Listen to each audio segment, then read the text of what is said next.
Hello everyone, my name is Sarah the Rainbow Hearted Witch, and it's my favorite season of all time. We are in spooky season. So Halloween is right around the corner. I am so excited.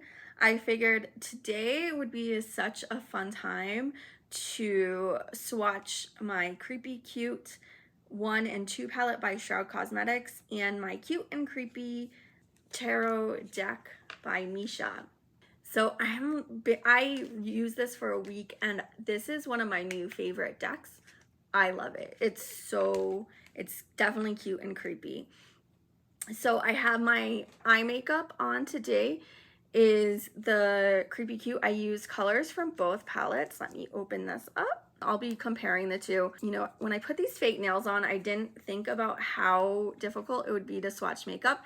And then, can you guys see this? Can you see this? I was lighting my candle and the tip of this fake fingernail caught on fire. Yeah, fun times. So the colors I used Strawberry Milk, Tough Guy, Shortcake, Creep It Real, and Tombstone. All right, so I'm gonna kind of compare the colors. I'm gonna take the colors that are kind of similar. So I'm gonna start off with Planchette. Okay, so with fingers it's not like the best swatch. I don't know if you guys can see that. Okay, so it's not swatching that well and then this is Pause Off. The color payoff for Pause Off is a lot better. I'm gonna do Take a Hint first and then Get Lost.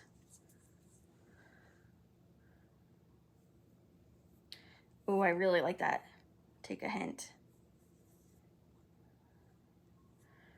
And that green is pretty too, Get Lost. And there's better color payoff. It didn't have to swipe it as much. Creep It Real and Alien Queen. And then Cold Shoulder and Switchblade. So do you guys have the Creepy and Cute palettes by Shroud? I really wanted to get the Halloween palette that was just released. I think it was September 6th, but I missed it. I went on to order it at, let's see, noon, and it was already sold out, which I should have known since Halloween is a YouTuber, an influencer, makeup influencer, and she loves Halloween and grungy makeup, so it's not surprising that her Halloween sold out, which I'm happy for her. That is like super exciting. It's so cool. All right, what did I say? I said Cold Shoulder and Switchblade. So those greens, this one's just a little lighter than this one. So I'm seeing kind of a trend that the original palette, the colors are a little bit more pastel and a little lighter. And the second one is a little bit more color payoff, a little darker. So Cold Shoulder is that blue. I love that. And then we've got Switchblade. I really like this blue. This one, this is more periwinkle, and that's okay, but this blue, love it. Love it, love it, love it.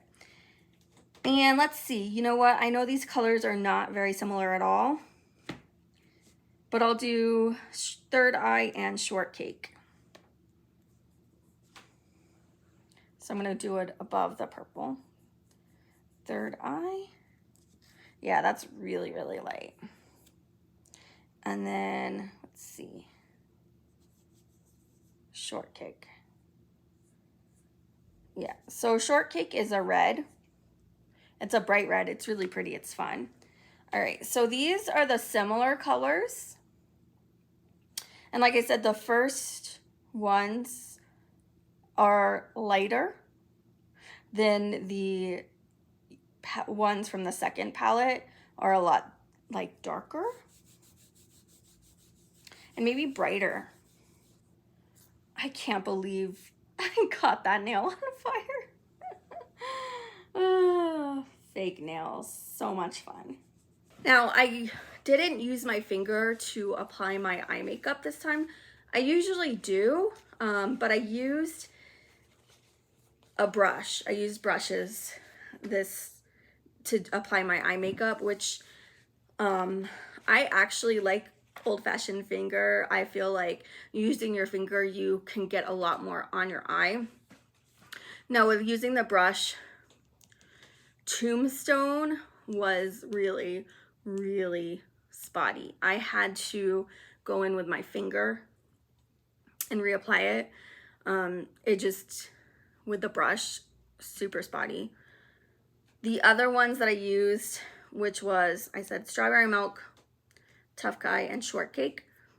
I use them on really small parts of my, so I did Strawberry Milk on the inner corner, then I did Tough Guy in the middle, and then Shortcake on the outside corner. I then, in the crease, did Alien Queen right here, and then I went over it with Tombstone. I eyelined with a small brush under my eyes with the Tombstone. So using Tombstone as a eyeliner worked really, really well. I was very impressed. I used Alien Queen on the top lash line as an eyeliner. I think it was okay. I really like Tombstone as an eyeliner. I don't know if I would use it all over my eye. It just was, like I said, really patchy. And I probably wouldn't be able to really say if these were patchy or not without actually going over my whole eye with it. Since I was just tapping it in, it wasn't patchy. But it will be interesting to see if it will still be patchy if I use my finger and then just do it over my eye. It might not be patchy. It might be just the brush. I'm not sure. So I'm going to go ahead and start swatching these. I'm going to do Creepy Cute, the original. And then this is the second one. So we'll start with Strawberry Milk.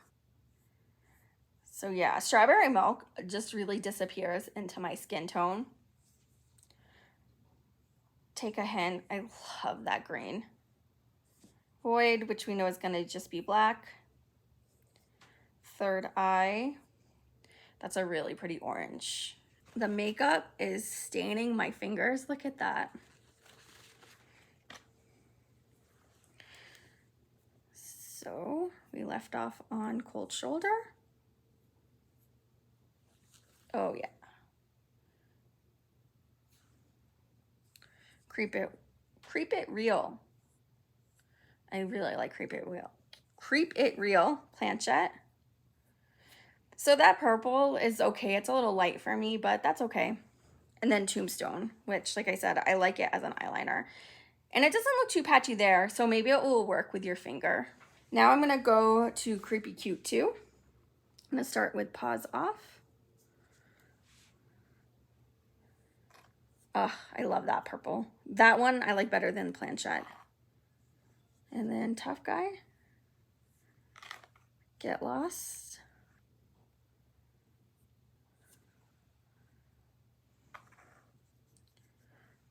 Shortcake.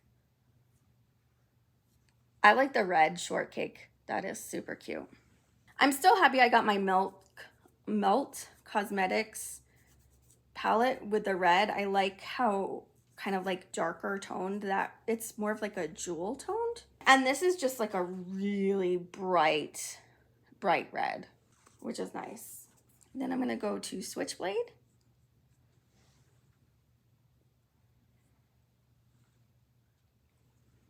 Safe Word. I have so many hot pinks, so this one's okay. Alien Queen, which I really like this color. Yeah, I love that color. And then Banana Milk. Yellow, I would love to love yellow, but I don't think it looks that great on me. So here are the swatches for the original and then the swatches for the second. So the colors are they're different enough. that if you get both of them, you're not going to have any repeats. I really love Take a Hint from this, from the original. I love the Take a Hint and the Cold Shoulder. And then from this one, I love Paws Off, Shortcake, and Alien Queen. Those are just stunning colors. So part of the reason that I just absolutely adore Halloween is so I can get dressed up and play dress up and put on crazy makeup, crazy wigs.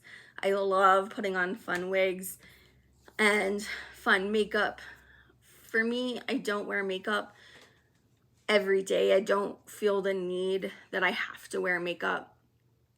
Luckily, my mother always told me, you know, once you start wearing makeup, if you decide to not wear makeup, people are gonna think you're sick or something's wrong with you.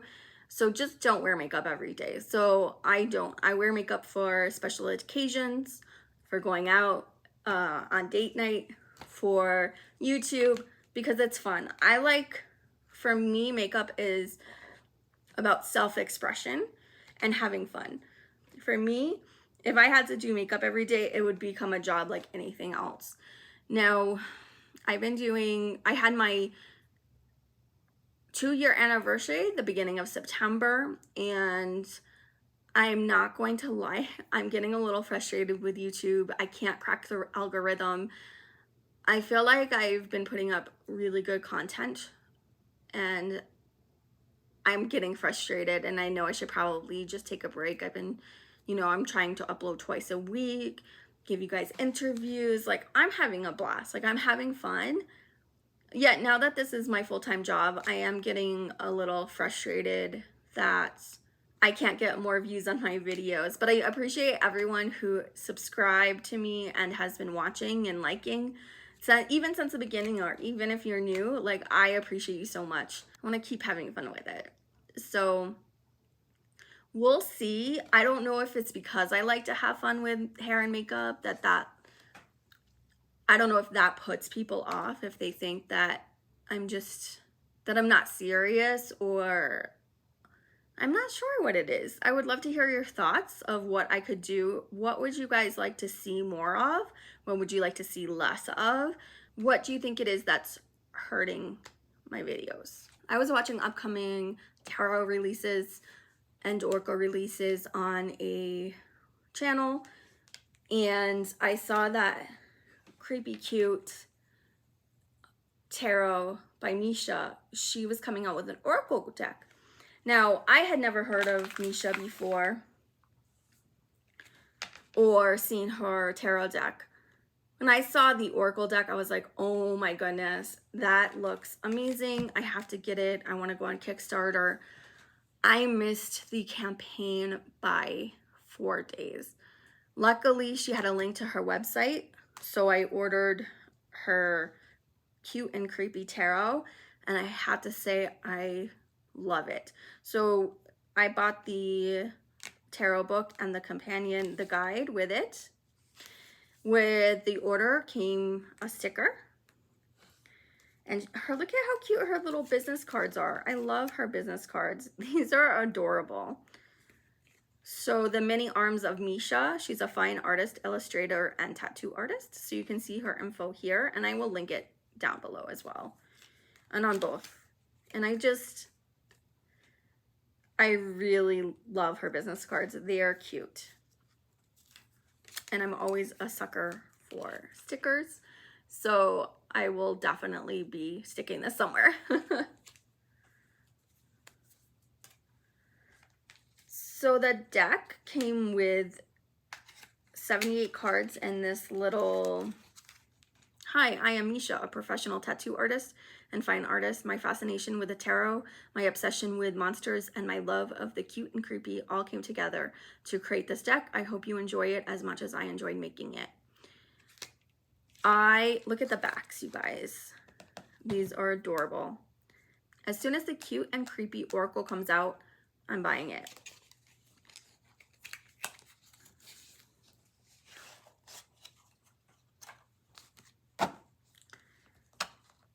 It's edged in gold. It's awesome. We'll go over that in a second. Okay, so this is the companion book. Art and Words by Misha Nagelvoort. I'm so sorry, Misha. So she has signed it.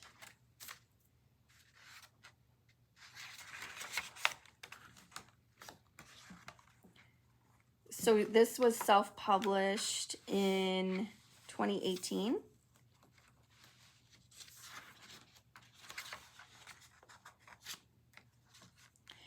And so she kind of does an acknowledgement, and then she does an introduction again. And then we have the major arcana. So, and then she lists what monster is used. Then we have the wands, the cups, the swords, and the pentacles. Reading the tarot. And then we have a full page.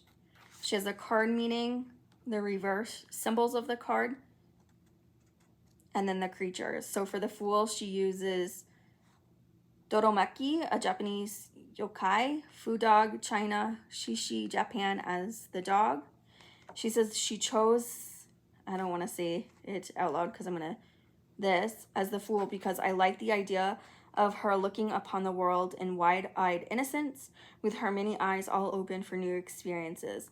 I chose the Fu dog because I love Fu dogs and need one in my deck. And then the Magician, we have the Jackalope, North American folklore. I did my take on the Magician's white rabbit coming out of the hat and made her a jackalope in the Magician.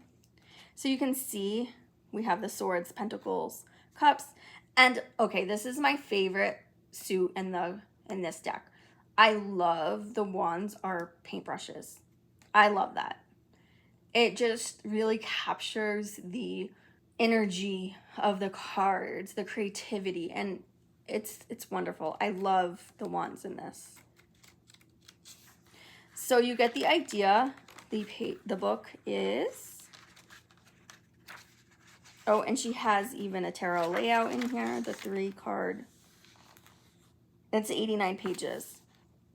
So I enjoyed reading this and seeing what creature she uses. So here she uses Ent from the Lord of the Rings. I was thinking it was Groot. So yeah, I enjoy this. I love, reading about why she chose which monster and how it goes with a card. And it's just such a fun deck. And like I said, the wands are my favorite in this. So even though I've been using this on the daily, I went through and put everything back in order.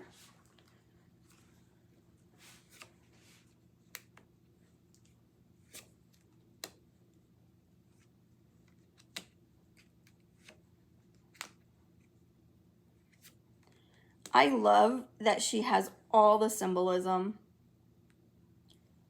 that you need here to understand the card. And these cards really do tell a story. Oh my gosh, I love that the Chariot is a house. I love that.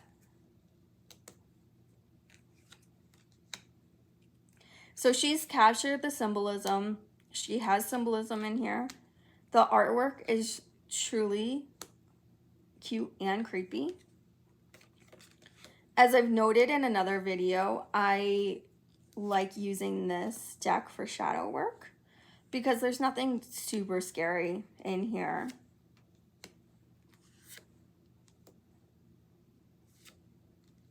I love this moon card. And look how cute the sun card is. Adorable.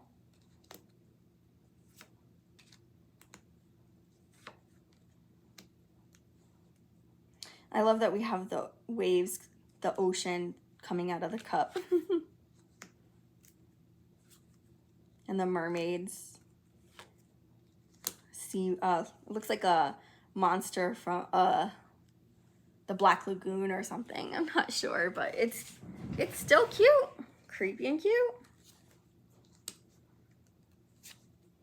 the Loch Ness Monster. Or is this the Loch Ness Monster? I'm not sure.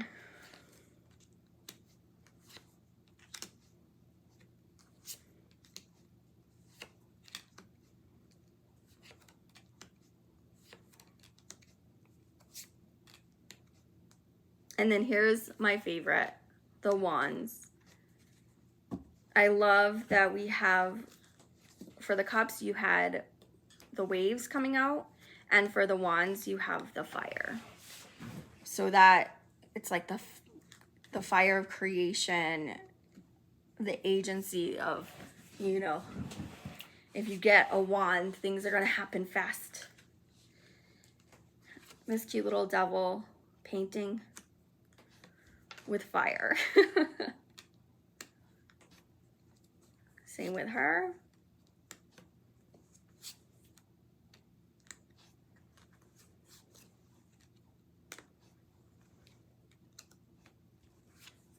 This cute little dragon. I love that little dragon.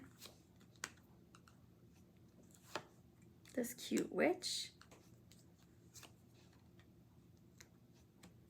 The phoenix, a little baby phoenix. And I'm just so happy that she has knights and then, you know, wands. So we have page, knight, queen, and king. Thank you so much for putting that on there, and that it's an ace and that it's a sword. Because when these creators start taking liberties, and if they don't really clearly state that it's swords or wands, it can get confusing, and sometimes they're not clear. But I love this deck. It's very clear. It tells a great story, and I've had amazing readings with it. I would put this in my top 5 favorite decks. We all know Thoth. The Thoth deck will always be my number 1. My number 2 will always be the Spiral. My number 3 will be the Divine Animals by Lisa Hunt. And I would say this is probably number 4. And I'm not sure if I actually have a number 5.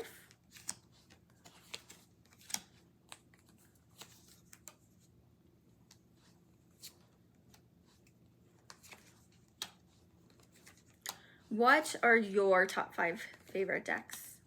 Let me know in the comments down below what your top 5 are, and have you gotten any new decks that you just absolutely love?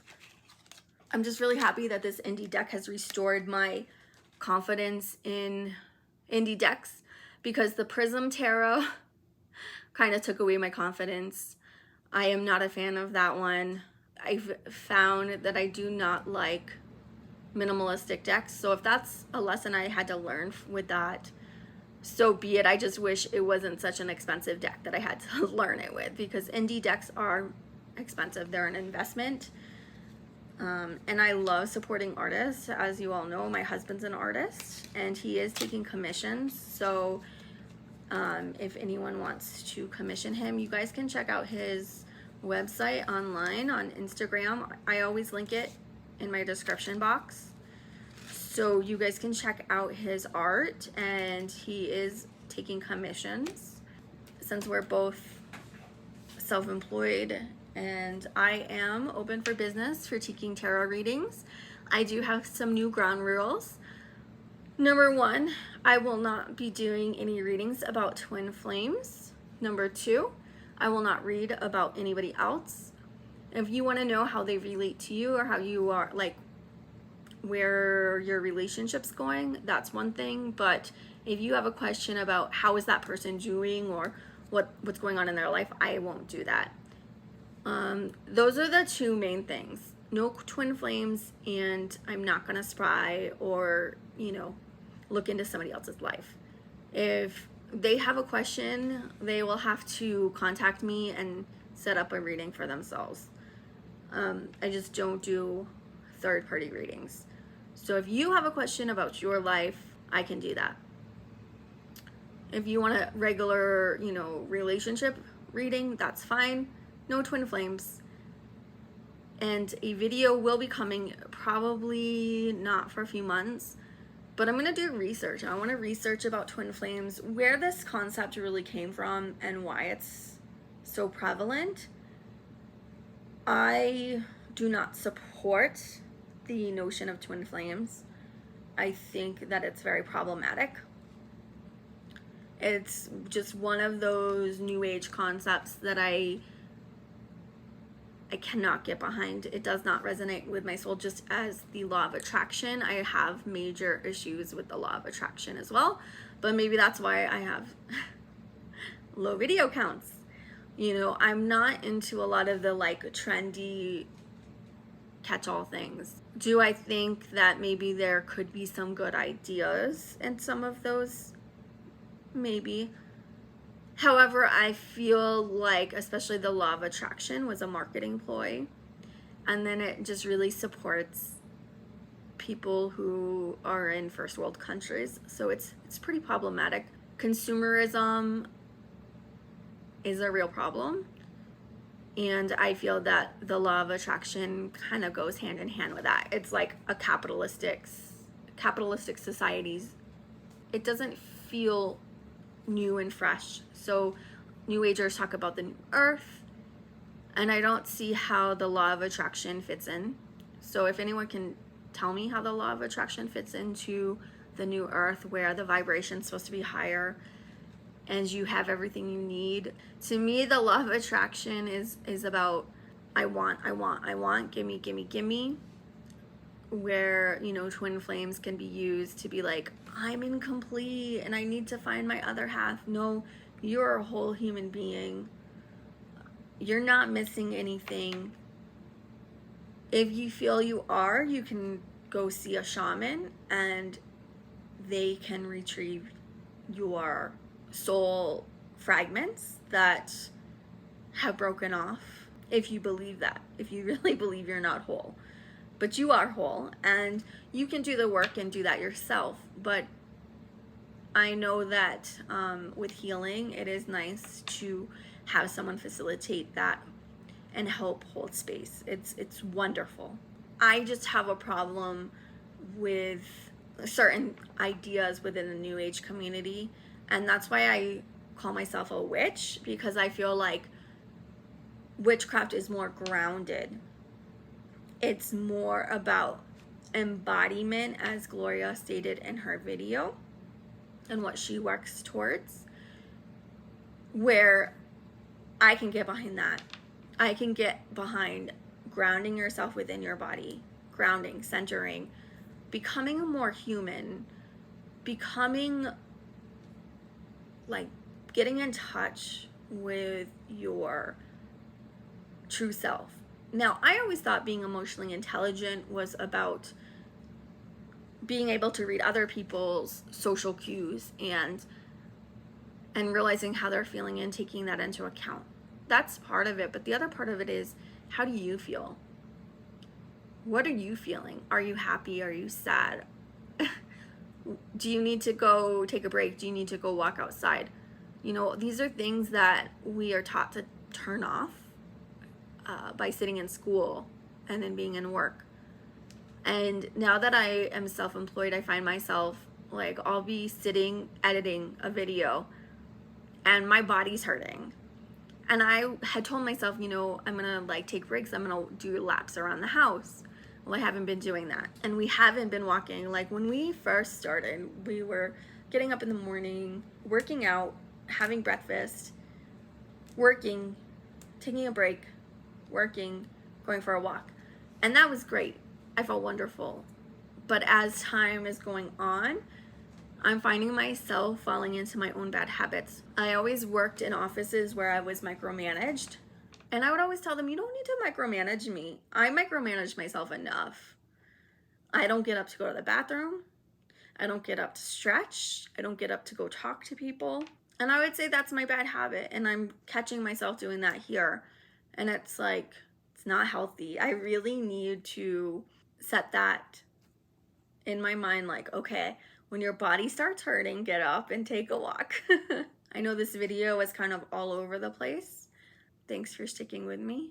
What are you guys gonna be for Halloween this year? Have you guys gotten your costumes yet? Have you started decorating?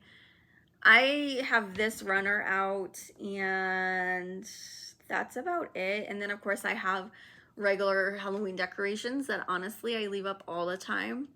But in terms of like actually decorating for Halloween, I haven't done it yet. Big Lots has some good stuff. We already picked some stuff up. I picked up a tablecloth and a cool like gothic looking mirror that I have in my vanity in my makeup room. I want to get like a wreath. And speaking of indie tarot decks that I would really love to invest in, I bought this cute little guy. These are playing cards. They're not tarot. They're just playing cards. I got these off of Etsy. I'll do a quick clip through. There's a creator on Etsy who has hand-drawn Beetlejuice cards, all 78. I would love to purchase that and support her or him or whoever the creator is. However, I just can't right now because it's $90. So that is why I picked up the playing cards on Etsy.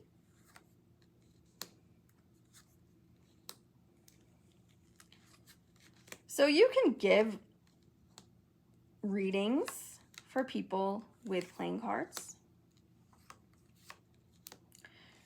I have not done that, but it's something to think about.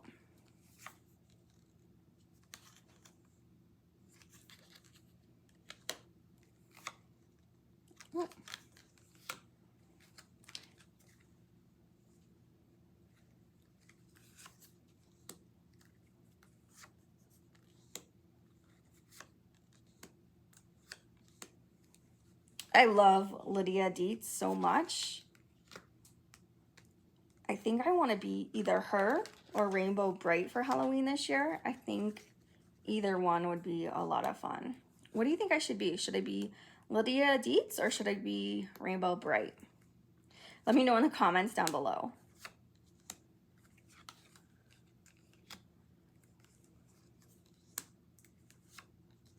I wasn't allowed to watch this movie as a child when it came out. So I didn't watch it until maybe a few years ago. Definitely one of my favorite movies.